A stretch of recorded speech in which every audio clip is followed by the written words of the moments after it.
Hello everyone, welcome back to my channel. आज पनि म तपाईँहरूको सामु एउटा सानो ब्लग लिएर आएको छु। ब्लग त के भनौँ, रेसिपी लिएर आएको छु। म चाहिँ आज घिउ बनाउन लागेको छु, त्यही भएर मलाई चाहिँ यो भिडियो तपाईँहरूको माझ सेयर गर्न मन लाग्यो। घिउ कसरी बनाउन सकिन्छ हामीले घरमै बटरबाट। ल म सँगसँगै तपाईँहरू पनि सुरु गर्नुहोस् है त घिउ बनाउनलाई। आज हेर्नुहोस् त साथीहरू, मैले चाहिँ यस्तो खालको बटर ल्याएको छु, क्यारिगोल। तपाईँहरूसँग यदि यो छैन भने यसको सट्टामा अर्को कुनै पनि युज गर्दा हुन्छ, तर मलाई चाहिँ यो राम्रो लागेको हुनाले मैले यो लिएको छु। यसै गरी हामीलाई बटर पगाल्नको लागि चाहिन्छ एउटा भाँडो। हेर्नुहोस् त, मैले यस्तो लिएको छु। तपाईँहरूले पनि जुनसुकै टपहरू लिएर युज गर्न सक्नुहुन्छ। साथीहरू, यतिखेर हाम्रो हिट चाहिँ लो हिटमा पकाउनु पर्ने हुन्छ। हामीले चाहिँ यसलाई बिस्तारै लो हिटमा पकाउँदै जानुपर्ने हुन्छ। ल हेर्नुहोस् त, यतिखेर मैले बटर पनि राख्दैछु। मैले चाहिँ 4वटा बटरको आज घिउ बनाउन लागेको।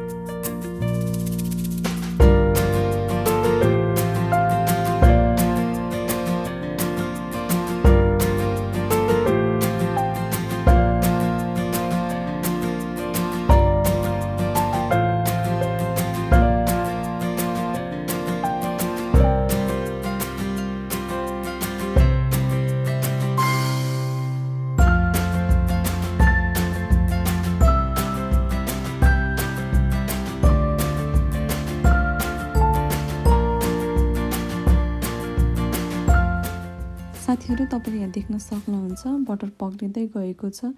मैले हिट पनि लो हिटमै राखेको छु। बिस्तारै लो हिटमै राखेर यसलाई बिस्तारै बिस्तारै पकाउनु पर्छ।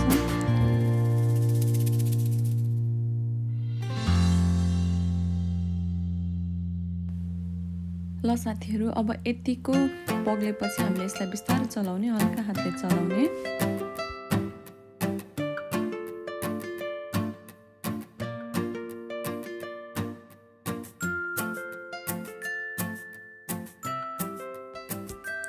ल हेर्नुहोस् त, हाम्रो बटर पनि लगभग पग्लिसकेको छ। अब हामी यसलाई बिस्तारै चलाएर फेरि एकछिन यत्तिकै उमाल्न छोडिदिन्छौँ।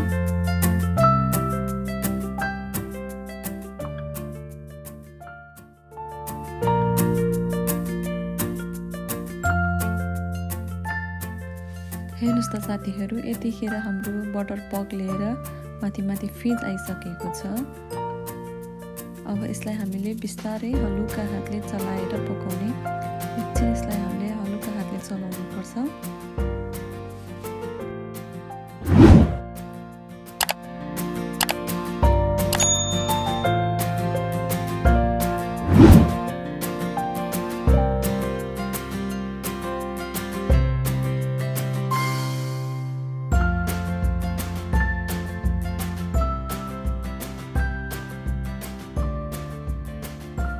अब तपाईँले देख्न सक्नुहुन्छ माथि माथि फिजहरू सबै आएर बसिसकेको छ।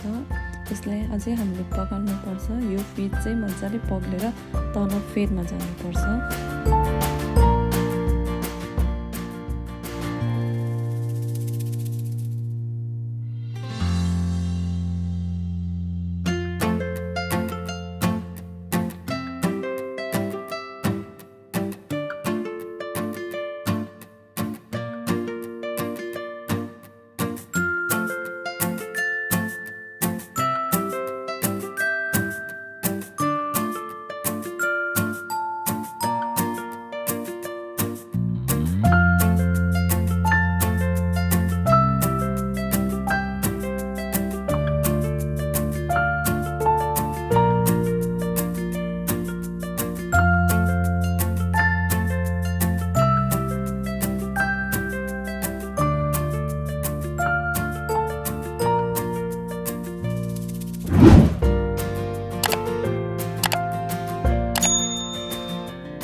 साथीहरू, मैले यसलाई पगाल्न सुरु गरेको 15 मिनट भइसक्यो। 15 मिनटपछि हाम्रो यस्तो देखिन्छ, तर यो अझ पनि राम्रोसँग बनेको छैन। यसलाई हामीले मजाले बिस्तारै बिस्तारै चलाउँदै पकाउनुपर्छ।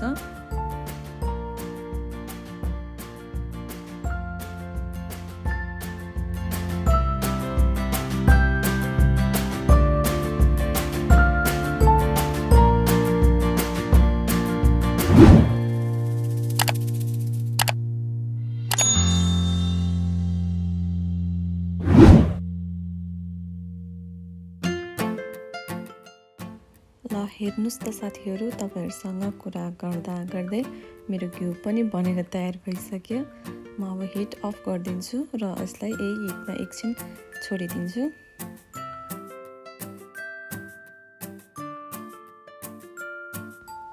अब चाहिँ म एउटा सिसाको भाँडा सफा गरेर घिउ यसमा राख्दैछु। घिउ राख्नुभन्दा अगाडि मैले यसलाई राम्रोसँग तातो पानीले धोएर पुसेर सुकाएर राखेको छु।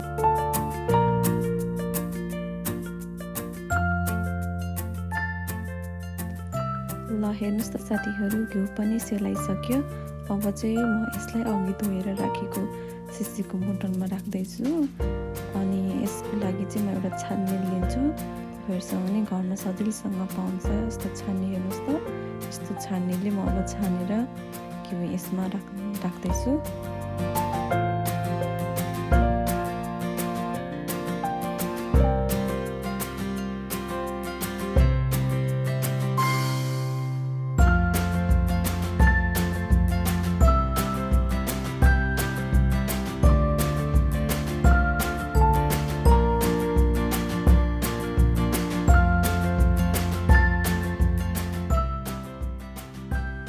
हेर्नुहोस् त, हाम्रो घिउ पनि बनेर रेडी भइसक्यो।